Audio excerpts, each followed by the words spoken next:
3 उठो little girl. शिवाय ने आर्या का हाथ पकड़ा तो फील किया कि छुई मुई सॉफ्ट सी और नाजुक सी है, जैसे अगर वो उसे कसकर पकड़ लेगा तो उसकी हड्डी टूट जाएगी। शिवाय ने आर्या का हाथ छोड़ दिया। शिवाय ने आर्या के हाथ की तरफ देखा तो हाथ पर उंगलियों के निशान बन गए थे।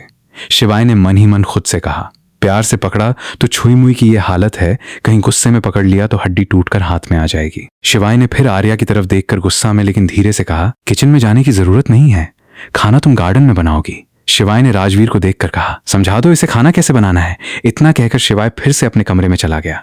अब आगे राजवीर ने आर्या को इशारा किया और आर्या राजवीर के पीछे पीछे चली गई। राजवीर उसे गार्डन की दूसरी तरफ ले गया जहां सर्वेंट क्वार्टर बने हुए थे। उन्हीं में से एक कमरे में बहुत बड़े बड़े बर्तन थे। राजवीर ने आर्या से कहा, देखो इन्हीं बर्तनों में खाना बनाना है, इन्हें साफ कर लो और गार्डन में एक चूल्हा बना लो, उसी में तुम्हें 50 लोगों का खाना बनाना है।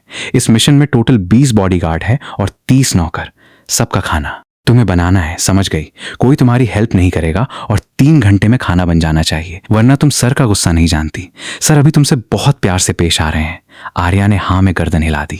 राजवीर पलट कर जाने लगा। राजवीर 4 ही कदम चला था कि वापस आकर आर्या की तरफ देखकर बोला, तुम्हें खाना बनाना तो आता है ना। आर्या ने राजवीर की तरफ एक नजर देखा और ना में गर्दन हिला दी। राजवीर ने अपने फोन से एक वीडियो निकाली और आर्या को दिखाते हुए कहा, ये देखो, इस वीडियो में जैसे बोला है वैसे ही तुम खाना बना देना। आर्या ने 20-25 मिनट तक वीडियो देखी और तब तक राजवीर हाथ बांधे बिना किसी इमोशन के खड़ा रहा। राजवीर ने कहा, समझ गई। आर्या ने फिर से हाँ में गर्दन हिला दी। राजवीर वहां से चला गया।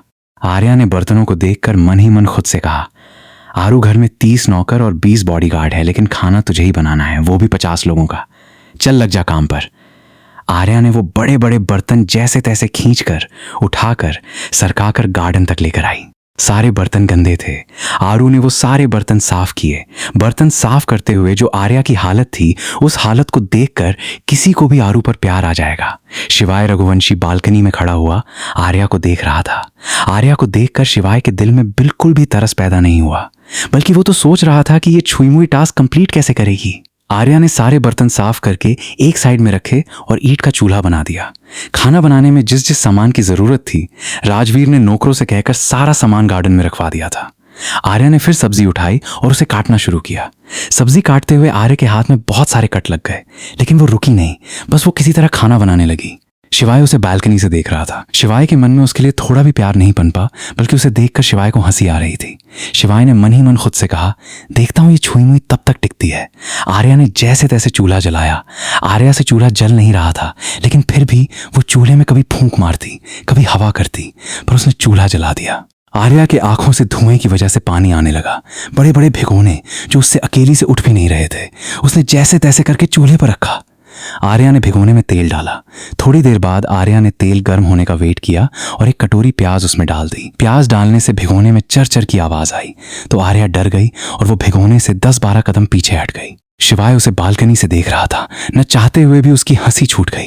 करीब 3 घंटा स्ट्रगल करने के बाद आर्या ने खाना बना दिया। आर्या को उस वक्त कोई भी देखता तो उसे गोद में उठाकर बहुत प्यार करता, क्योंकि आर्या बुरी तरह थक गई थी। चेहरे पर थकावट साफ नजर आ रही थी। शरीर का जो हिस्सा दिख रहा था उस पर हल्के हल्के काले निशान साफ नजर आ रहे थे, जो उसकी खूबसूरती को और बढ़ा रहे थे। आर्या को देखकर साफ नजर आ रहा था कि अगर उसने 10-15 मिनट काम और किया तो चक्कर खाकर वहीं बेहोश हो जाएगी, लेकिन वो जैसे तैसे अब भी होश में काम कर रही थी। आर्या ने काम करके राजवीर की तरफ देखा। राजवीर देख रहा था कि आर्या पिछले 3-3.5 घंटे से कितनी मेहनत करके खाना बना रही थी। राजवीर ने कहा, थोड़ी देर बैठकर रेस्ट कर लो। आर्या ने बहुत मासूम से बच्चे की तरह हाँ में गर्दन हिलाई और गार्डन में पड़े हुए बेंच पर बैठ गई। आर्या बुरी तरह थकी हुई थी, इसीलिए बैठते ही 2-3 सेकंड में सो गई। शिवाय रघुवंशी पिछले 4 घंटे से आर्या को बालकनी से देख रहा था। शिवाय बालकनी से नीचे उतर कर आया। उसने राजवीर को देखकर कहा, उठाओ इसे।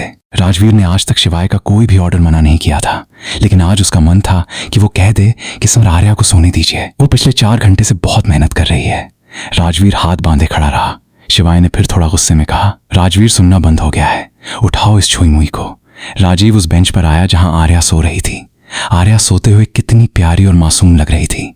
कोई भी उसे देख ले तो उसकी हिम्मत ना हो उसे जगाने की, बल्कि उसे बड़े प्यार से गोद में उठाकर बेड पर लेटा दे ताकि वो बेड पर आराम से सो सके। राजवीर ने अपने मोबाइल में कुछ चेक किया और फिर हिम्मत करते हुए आर्य के पैरों पर हाथ लगाकर बोला, आर्य उठो उठो, आर्य उठो, देखो सर तुम्हें बुला रहे हैं। लेकिन आर्या तो गधे घोड़े बेचकर सोई थी, वो उठ ही नहीं रही थी। राजवीर एक बार शिवाय को देखता और फिर उसे उठाने की कोशिश करता।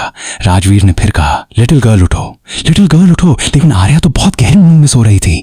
शिवाय का गुस्सा बढ़ता जा रहा था। शिवाय ने कहा, अगर राजवीर तुम इसे इतनी प्यार से जगाओगे तो पूरी रात इसे जगा नहीं सकते। शिवाय आर्या के पास गया और उसकी बाजू पकड़कर उठाते हुए बोला, इन सुनो, उठो, जंग लड़कर नहीं आई हो जो इतना सो रही हो। आर्या ने बड़ी मुश्किल से आंखें खोली और पप्पी सा फेस बनाकर शिवाय को देखा, जैसे कह रही हो प्लीज सोने दीजिए। शिवाय ने अपनी सुलगती हुई आंखों से कहा ना उठो। आर्या बेंच से खड़ी हो गई। शिवाय ने कहा, खाना बना दिया, इसे सर्व कौन करेगा? तुम्हारा सो कॉल्ड बाप रणविजय सिंह राणा, जल्दी से सबको खाना सर्व करो। आर्या ने हाँ में गर्दन हिलाई और खाना सर्व करने की तैयारी करने लगी। घर के सारे नौकर और सारे बाउंसर गार्डन में चेयर टेबल पर बैठ गए थे। आर्या धीरे धीरे सबको खाना सर्व कर रही थी। आर्या ने पहली बार खाना बनाया था तो बहुत ज्यादा अच्छा नहीं बना था। आर्या से बस एवरेज खाना बना था। राजवीर भी एक प्लेट में खाना लेकर खा रहा था। सब बैठकर खा रहे थे लेकिन राजवीर खड़ा होकर खा रहा था। राजवीर ने जैसा ही पहला बाइट खाया वो समझ गया कि आर्या को खाना बनाना नहीं आता। राजवीर ने बाउंसर को देखा तो सब मुंह बना बनाकर खा रहे थे। राजवीर ने एक बार सारे नौकर और सारे बाउंसर को आंखें दिखाई तो सब चुपचाप खाना खाने। किसी भी बॉडीगार्ड या नौकर ने खाने में कोई कमी नहीं निकाली और सब बिना किसी शिकायत के खाना खा रहे थे। लेकिन 2 बॉडीगार्ड थे जिन्हें खाना बिल्कुल भी अच्छा नहीं लग रहा था, लेकिन उनकी नजर बस आर्या पर ही थी। उन 2 बॉडीगार्ड में से एक ने कहा, लड़की नमक लेकर आओ, इसमें नमक कम है। राजवीर ने उसे सुलगती हुई आंखों से देखा लेकिन उस बॉडीगार्ड ने राजवीर को इग्नोर कर दिया। आर्या नमक की डब्बी लेकर उस बॉडीगार्ड के पास गई। उस बॉडीगार्ड ने इशारों में कहा, इसमें डाल दो। आर्या हल्का हल्का नमक कटोरी में डालने लगी तो उस बॉडीगार्ड की नीयत खराब हो गई और उसने आर्या का हाथ पकड़ लिया। आर्या एकदम से डर गई।